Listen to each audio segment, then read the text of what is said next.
Now, as the anger over reported slave trade ongoing in Libya rages on across the world, a government has moved to repatriate at least 168 Ghanaian migrants caught in detention centers in Libya. Now, 3 of the migrants have told a team of Ghanaian delegation assessing the situation that they were among those auctioned as slaves. Deputy Foreign Affairs and Regional Integration Minister Mohammed Habib Tijani tells GH1 News measures are being put in place to ensure the safety of Ghanaians living in Libya. A man addressing an unseen crowd. Big strong boys for farm work, he says. The CNN expose of the slave trade in Libya has been described by many as a crime against humanity. Some are baffled that in the 21st century, slavery still exists and illegal migrants are being sold for at least $400 in Libya. The widespread outrage on the reported slavery has become a global concern. In fact, United Nations General Secretary Antonio Guterres has condemned the act and called for investigations into the case. I am horrified at news reports and video footage showing African migrants in Libya reportedly being sold as slaves. I abhor these appalling acts and call upon all competent authorities to investigate these activities without delay and to bring the perpetrators to justice. The Libya slave trade is key on the agenda at the ongoing 5th African Union-European Union Summit in Abidjan, Côte d'Ivoire, where Ghana's Foreign Affairs and Regional Integration Minister Shirley Ayoko-Botwe is attending. Her Deputy Minister Mohammed Habib Tijani says all efforts are being made to repatriate at least 168 Ghanaian migrants who were detained at the centers across Libya after they were caught by immigration. We have our mission in Malta, and they have concurrent accreditation to Libya because when the war broke out, a lot of countries left the place for security reasons. And Ghana was one of the countries that left there. But we still have a scanty staff in our mission, the local staff who are working in a limited form. So our mission in Malta got in touch with this local staff, and these centers were visited. It is important for me to add that the situation in Libya for now is not conducive for people to be able to cover all parts of Libya because of the security situation, the kidnapping and the abuse of human rights. The Deputy Foreign Affairs and Regional Integration Minister Mohammed Habib Tijani also tells GH1 News government plans to set up a consulate in Libya after cabinet's approval next year in order to ensure that Ghanaians there are not abused when they travel to work in Libya. This largely depends on the improvement of the situation, the security situation on the ground. But for now, we are working with the local staff on the ground who are working directly under the Malta mission. Now, the Libyan authorities have expressed their willingness to give access to the African Union to investigate it because they denied it is not a state-sponsored activity. Meanwhile, Libyan government has denied any involvement in the reported slave trade, but has assured of spearheading investigations to arrest those involved. Well, we've been joined over the wires by a member of the Foreign Affairs Committee in Parliament, Samuel Okujeto Ablakwa. He's member of Parliament also for North Tongue. Good evening and thank you very much for joining us. First, let me pick your thoughts on government's reaction to this story, to this development. Thank you very much for having me. Good evening to you and good evening to distinguished viewers. My initial reaction on the government response is that we ought to, for now, encourage government to continue with the search and rescue effort. Looking at the initial response, government is telling us that they have identified 168 Ghanaians who were caught up. At this point, government says they had immigration challenges, and so they did not have the right immigration documents, and that is why they are deporting them. So the current group of Ghanaians being brought back to Ghana with the help of the IOM are different from those who are believed to be amongst African migrants in detention. Now, speaking of which, who are being auctioned. And so it's important at this point that we do the action. Those who are caught up with immigration challenges, fine. We need to commend government for going to rescue them and helping bring them back to Ghana. But if you look at the CNN exclusive investigative report, they mentioned Ghana specifically, that they encountered some Ghanaians in these detention camps. And that is where the response has not been adequate. We need our government and we need the African Union, most importantly, to convene an extraordinary heads of state meeting. And we need to see action. Time is running out. If you look at the footage, if you look at the way human beings are being treated, hanging upside down, no food, no water. We don't have time for a wait and see approach and all of that. Now, what we know also is the fact that Foreign Affairs Minister Shirley Ayoko-Botchwey has made mention of the fact that 3 Ghanaians have been identified in the slave trade in Libya. Has this come to the attention of the committee in Parliament? We have also heard about this latest development. You notice that the initial statement that was put out by the Ministry of Foreign Affairs sought to state that so far no Ghanaian has been identified in the detention camp. The latest development runs contrary to what the Foreign Affairs Ministry statement sought to portray yesterday.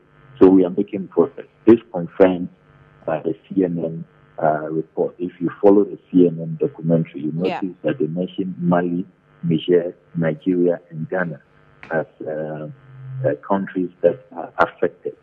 And that is why I believe that the feet dragging is not the way to go. Our heads of state in Africa, that we need to see an African solution.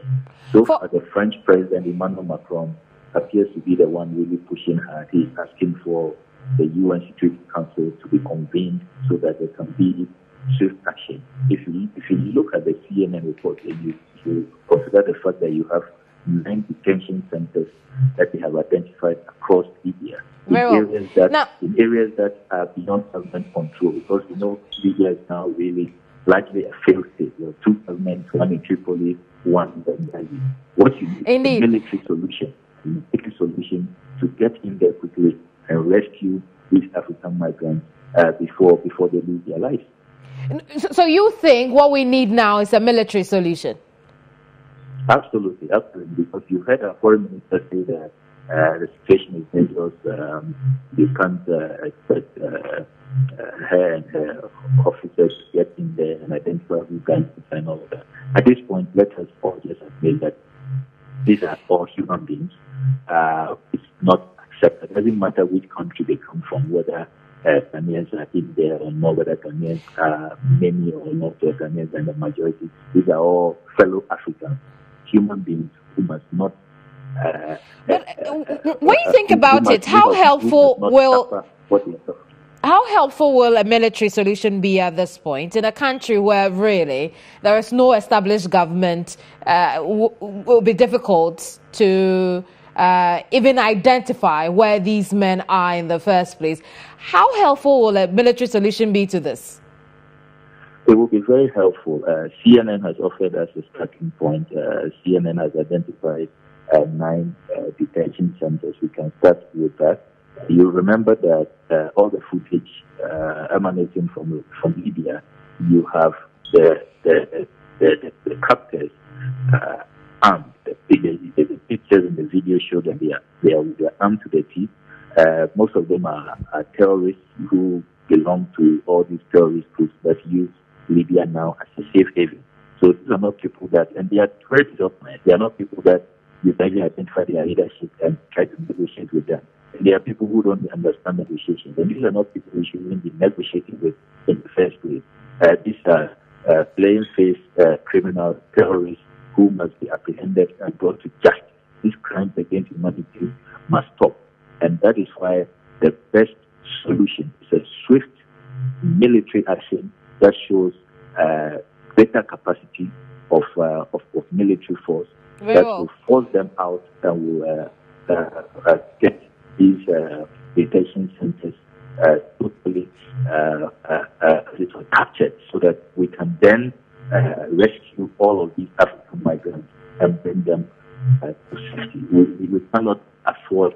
I see, but Honorable, I was just going to get into the fact that for such a volatile region, it is, as a country itself, there seems to be some sort of bad blood between what appears to be a government and those anti-government. So already there's some sort of military action there. If that could work, wouldn't we have seen some sort of progress with the kind of friction existing in that part of the country, in that part of the continent already? I mean, we could also be exposing our men to a more volatile situation if military action is our only resort. Well, I believe we have lost him over the phone, but the conversation continues, Patrick. Well, yeah, the conversation definitely continues, and I understand we've been joined. We'll be joined sometime by another expert in the person of Mr. Kojo Wilmot, who is the national officer. For the International Organization on Migration. I hear he's joined us. Mr. Kojo Wilmot, good evening and thank you for joining us. Hi, good evening, and good evening to your cherished viewers. So definitely, Libya is something that must have been on the agenda of the IOM in the last couple of days since this particular report broke out. What can you tell us from the perspective of the IOM regarding this development? Thank you again. Thank you so much for this opportunity. In fact, with the IOM, Libya has been on a table for quite a long time, not just in this recent time. Since 2006, we have been working closely with the government of Ghana as well as other key stakeholders to help in the return of stranded Ghanaian migrants from Libya to Ghana. This situation has come to the limelight now because of this footage that was shared by this undercover journalist from CNN. And so it has drawn a lot of attention and then public outcry on the situation. We know the situation has been there, that a lot of sub-Saharan African nationals have been exposed to inhumane treatment. They have been exploited. They have been victims of trafficking and smuggled. We have known this situation, that this exists for over a period of time. And so one of the interventions in place is to help in the return of these stranded migrants from Libya back voluntarily to Ghana. So if I give the opportunity. If I understand you correctly, so you have been working at this since 2006 together with the government of Ghana. So I suppose that even the Kufuor regime, saw this problem and the fact that some Ghanaians had to be returned back into the country. They wanted to do that voluntarily, that is. How many people have you been able to return with the help of the Ghana government till date? Till date, for instance, as we speak, we visited some detention centers, and we have close to 266 Ghanaians who have been identified to be supported to return. We also know for a fact that since April this year, we have assisted in the return of close to 241 Ghanaian nationals from Libya and then Niger. What we have done over the period is to ensure that these returnees return voluntarily.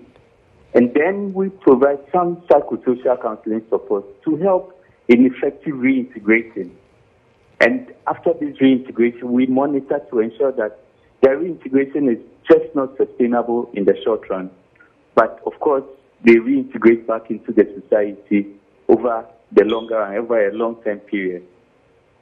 Well, thank you very much for sharing these insights with us. The voice you were hearing there was that of Kojo Wilmot, who is the national officer with the International Organization on Migration, giving us some reactions on the developments we're seeing in Libya and the strategies that have been deployed by the IOM in conjunction with the Ghana government to return some Ghanaians from Libya. Now, you have also been sharing your thoughts on social media regarding the developments we have in Libya, and social media has gone agog since the story broke out about the sale of African migrants in Libya. Investigations are to commence into the matter, but what do you think about the global response to this slave trade? Well, 58% believe that the reaction is a little too late, too slow.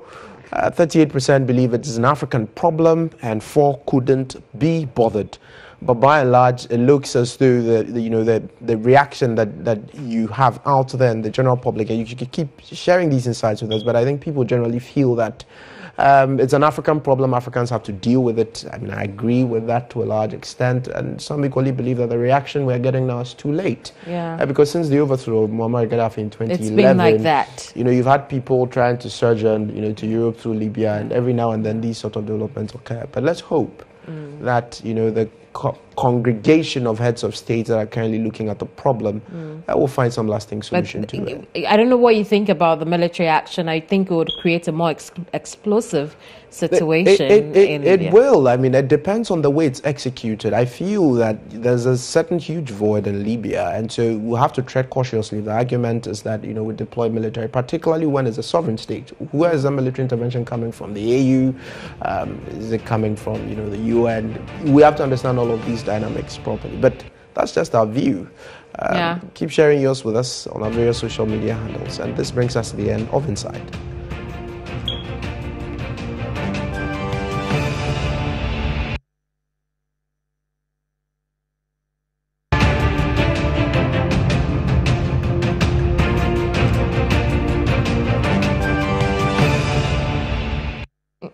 Welcome back. Elsewhere on the continent, Nigeria's President Muhammadu Buhari has said all Nigerians stranded in Libya will be brought home and rehabilitated. Reacting to the recent video footage released by CNN showing youth from sub-Saharan African countries being sold as farm workers for about $400 at a slave auction in Libya, President Buhari said it was appalling that some Nigerians were being sold like goats for a few dollars in Libya. He vowed to reduce the number of Nigerians making the dangerous journey through the Sahara Desert and over the Mediterranean to reach Europe by providing education, healthcare and food security back home. Muhammadu Buhari made the comments at a session with the Nigerian diaspora on the sidelines of the Africa European Union Summit in Ivorian capital Abidjan.